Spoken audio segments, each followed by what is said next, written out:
역대하 12번째 시간입니다. 오늘 말씀은 역대하 12장 1절부터 16절 말씀입니다. 1절부터 3절 말씀을 합독하고 역대하 12장 전체를 보도록 하겠습니다. 그러면 역대하 12장 1절부터 3절 말씀을 한 목소리로 합독하도록 하겠습니다.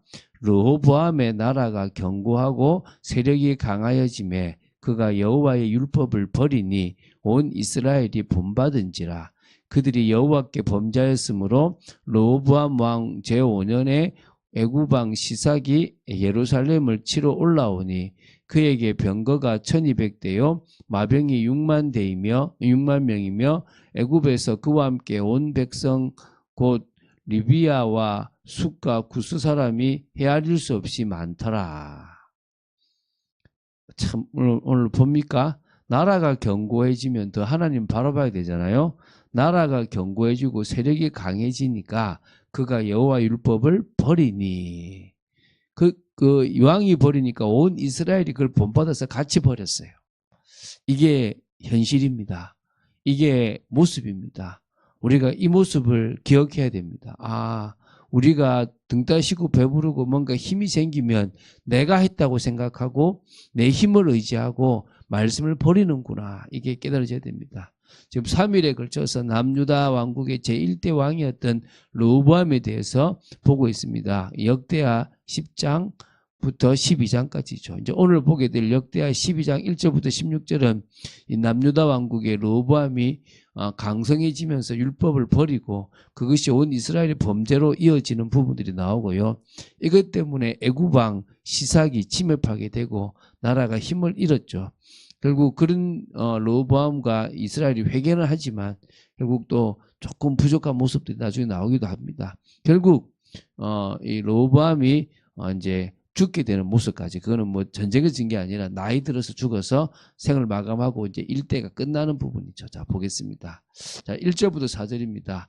르호보암과 유다 왕 남유다 이 사람들이 여호와께 범죄한 결과 르호보암 제5년에 하나님의 징계의 도구로 애굽 왕 시삭에 침공하게 됩니다. 그래서 유다의 성들을 빼앗기고 예루살렘마저 포위를 당하는 부분입니다.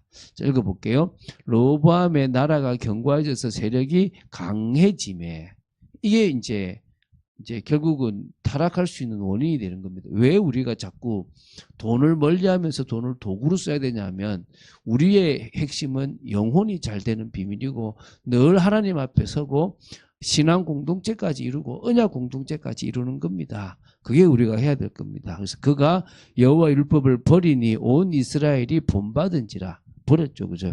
그들이 여호와께 범죄하였으므로 르호보암 왕 제5년에 애굽 왕 시삭이 예루살렘을 치러 올라오니 그에게 병거가 1200대요 마병이 6만 명이라. 애굽에서 그와 함께 온 백성 곧 리비아와 숫과 구스 사람이 헤아릴 수 없이 많더라. 시삭이 유다의 견고한 성읍들을 빼앗고 예루살렘에 이르니, 이제 빼앗았죠. 이제 5절부터 8절을 통해서 하나님께서 선지자 스마야를 세워서 유다 사람들을 책망하게 돼요. 그래서 백성들이 좀 뉘우치고 회개를 하는 부분이 나오고요. 그래서 유다 사람들이 회개를 하나님이 보시고 그들을 아주 멸하지는 않고 애굽에 종속하게 하심으로써 하나님을 섬기는 것과 열국을 섬기는 것이 어떻게 다른지, 또 어느 것이 더 나은지를 가르치겠다고 말씀하시는 부분이 나옵니다. 한번 읽어볼게요. 그때에 유다 방백들이 이 시삭의 일로 예루살렘에 모였는지라. 선지자 스마야가 르호보암과 방백들에게 나와 이르되, 여호와께서 이같이 말씀하시기를 너희가 나를 버렸으므로 나도 너희를 버려 시삭의 손에 넘겼노라 하셨다 한지라. 그러면 시삭을 일으킨 게 하나님이냐? 그러지는 않아요. 시삭이 어느 정도 힘이 생기고 저 나라가 있으니까 저 나라를 잡아서 우리가 저 나라를 통해서 우리도 좀 더 많은 것들을 얻자라고 생각을 했겠죠. 그거를 하나님이 허락하시고 그걸 통해서 징계의 도구로 사용하신 겁니다. 이에 이스라엘 방백들과 왕이 스스로 겸비하여 이르되 여호와는 의로우시다 하매, 그러니까 이 이스라엘 방백하고 왕들이 이제 회개를 거죠. 그죠? 여호와께서 그들이 스스로 겸비함을 보신지라 여호와의 말씀이 스마야에게 임하여 이르시되 그들이 스스로 겸비하였으니 내가 멸하지 아니하고 저희를 조금 구원하여 나의 노를 시삭의 손을 통하여 예루살렘에 쏟지 아니하리라. 그러나 그들이 시삭의 종이 되어 나를 섬기는 것과 세상 나라들을 섬기는 것이 어떠한지 알게 되리라 하셨더라. 결국 우리가 제대로 된 믿음이 없으면요, 결국 속는 일이 벌어집니다. 자, 이제 9절부터 13절 앞부분까지인데요. 애굽왕 시삭의 친군과 이 약탈 때문에요, 남유다가 쇠퇴하게 되었다는 겁니다. 그러나 르호보암이 회개함으로써 다시 왕위를 견고하게 굳힌 그런 내용입니다. 애굽왕 시삭이 지금 제가 구절이 있습니다. 올라와서 예루살렘을 치고 여호와의 전 보물과 왕궁의 보물을 모두 빼앗고 솔로몬이 만든 금방패도 빼앗은지라. 그러니까 어찌 보면요, 그렇게 부강했던 게 지금 싹 쫄딱 망하죠. 다 빼앗겼어요. 그렇게 많이 모아놓은 걸 애굽왕 시삭이 홀라당 다 갖고 가죠. 이게요, 여러분, 인생이에요. 이게 역사입니다. 뭘 왜 살아갈 겁니까? 르호보암 왕이 그 대신에 노수로 방패를 만들어 국문을 지키는 경호 책임자들의 손에 맡김에 이제 금이 없어. 노수로 하는 거예요. 노수로.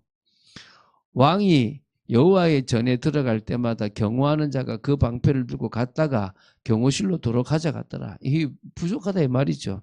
르호보암이 스스로 겸비하였고 유다의 선한 일도 있으므로 여호와께서 너를 돌이키사 다 멸하지 아니하셨더라. 이 정도 수준 되지 말고 확 들어갑시다. 제대로 믿읍시다. 르호보암 왕은 예루살렘에서 스스로 세력을 굳게 하여 다스리니라. 하나님이 함께 하시면 가장 강성한 나라가 되고 늘 하나님 편에 붙어 있는 게 최고인데요. 참 그러지 못해요. 그래도 다윗 왕이 끝까지 중심 있게 나아갔던 부분들이 있고요. 솔로몬은 중간에 조금 타락한 부분이 있지만 물론 이 역대하에는 우상을 숭배했던 부분은 없습니다. 그러나 11개는 나옵니다. 그게 사실은 하나님 보실 때 악하다라고 표현이 되어 있거든요. 그런 말은 이 역대기는 조금 좋은 것만 써놓고 나쁜 거는 좀 안 썼다라는 것도 사실 됩니다. 뭐 안 쓴 게 틀린 건 아니지 않습니까? 그렇죠. 어쨌든 자, 넘어가겠습니다. 자, 르호보암 이제 13절 뒷부분도 16절인데요.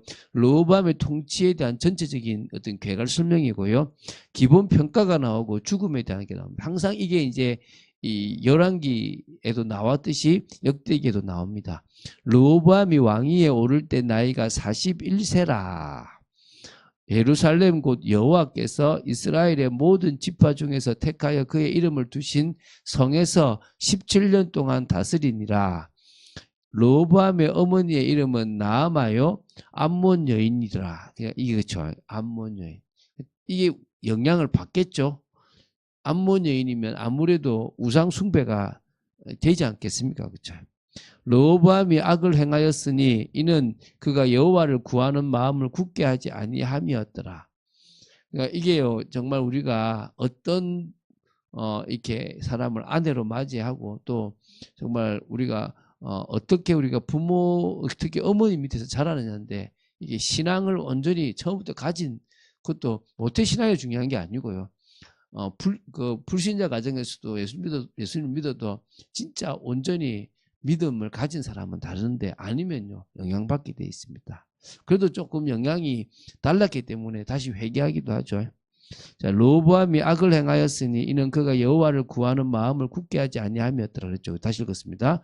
르호보암의 처음부터 끝까지의 행적은 선지자 스마야와 선견자 이도의 족보책에 기록되지 아니하였느냐. 르호보암과 여로보암 사이에 항상 전쟁이 있으니라. 이게 이제 이 11개는 잘 나오는데 여기 좀 작게 나왔죠. 그죠? 아예 안 나왔죠. 이제 있었다만 표현하죠.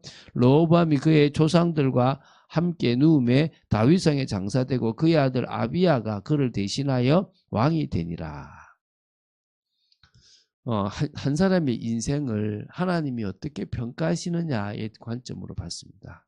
하나님은 우리를 어떻게 평가하시느냐. 돈 잘 벌었다. 뭐 헌신 많이 했다. 이런 개념이 아니에요. 여호와 앞에 올바로 섰다, 그러지 못했다, 이렇게 평가하는 겁니다. 오늘 우리의 신앙이 그럴 수 있도록 믿음으로 서 있게 되기를 바랍니다. 우리의 신앙이 늘 주님을 바라보는 신앙으로 서게 되기를 바랍니다. 그것만큼 중요한 것은 없습니다. 하나님이 우리를 그렇게 세워 나가셔야 되고요. 또 우리는 거기에 순종하고 믿음으로 나아가야 될 줄로 믿습니다. 우리 집중을 하고 있고요. 예수님께서 이런 인간의 연약한 모습을 완전히 끝내시기 위해서 예루살렘에 들어가셔서 십자가를 지셨습니다. 물론 그 예수님을 믿어도 우리가 성령의 큰 역사 속으로 들어가지 못한다면 여전히 사단에게 속는 모습들이 있을 겁니다. 우리가 그 속에서 답을 내고 더 힘을 얻고 믿음으로 서게 되기를 바랍니다. 이 시간 우리의 삶이 주님께 드려지고 믿음으로 나아가게 되기를 주 예수 그리스도 이름으로 축원드립니다. 주는 그리스도시요 살아계신 하나님의 아들이심을 고백합니다. 오늘도 저희들이 르호보암에 대해서 마무리를 지었습니다. 역대기를 계속 봐나가며 저희들 마음속에 믿음이 생기는 축복이 있도록 지켜주시기를 간절히 소원합니다.